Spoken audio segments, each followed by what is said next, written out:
Hello. Have you ever considered that your thinking may be stuck in what's called a self-reinforcing closed loop?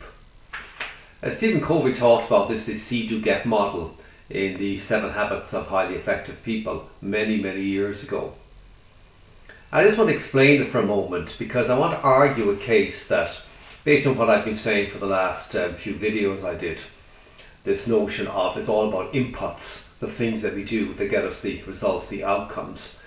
And to understand these inputs, to be able to do these inputs, we need to build up routines and habits and ways of addressing them, if you wish, so that it becomes easy to do. And we form these new loops, these new closed loops. So I want to explain this loop though in just a little bit of detail.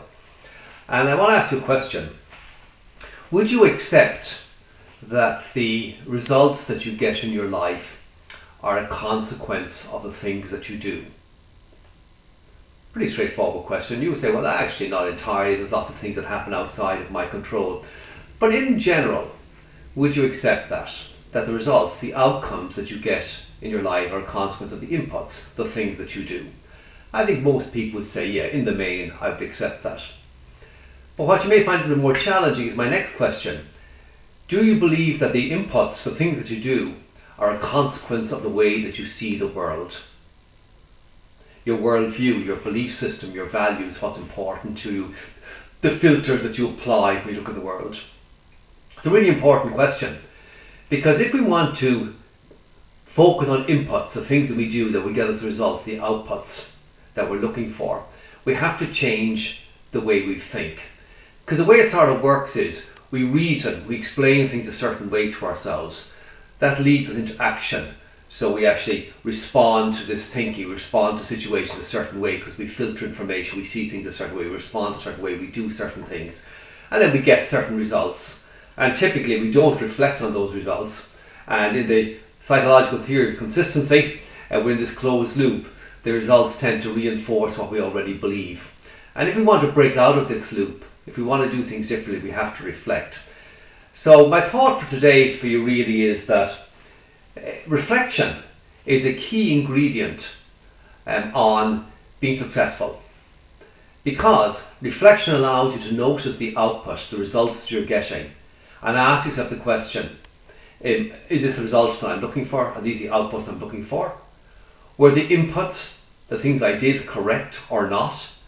And how much of that was based on the way I see the world and the reasoning, the way I explain things to myself. Because that reflection then allows you to see things differently, to reason differently, and as a consequence then to respond differently, to have new inputs, to do things a new way. 9 times out of 10, in my experience of working with CEOs of companies and through our network of distributors, working with other people out there in training programs, most of the problems in reality are between our ears.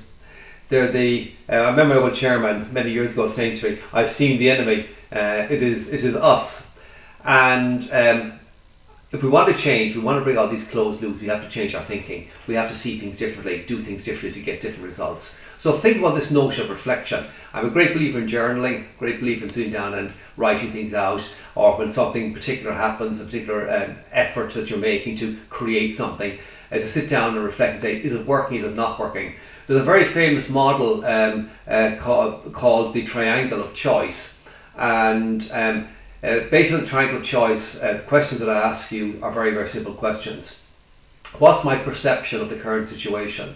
And this perception, by the way, may be realistic or not.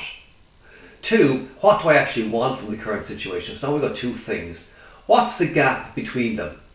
What am I doing to bridge this gap? So 1, 2, 3. My perception of the current situation, what I actually want, the gap between them, and then down here, what am I doing to bridge this gap? And is it working? And if it's not working, what could I do? What should I do? And then we can move into action and try something new and try and get a different result by doing something different, having a different input. So that's my thought for today. I hope you find it useful. Talk to you again soon.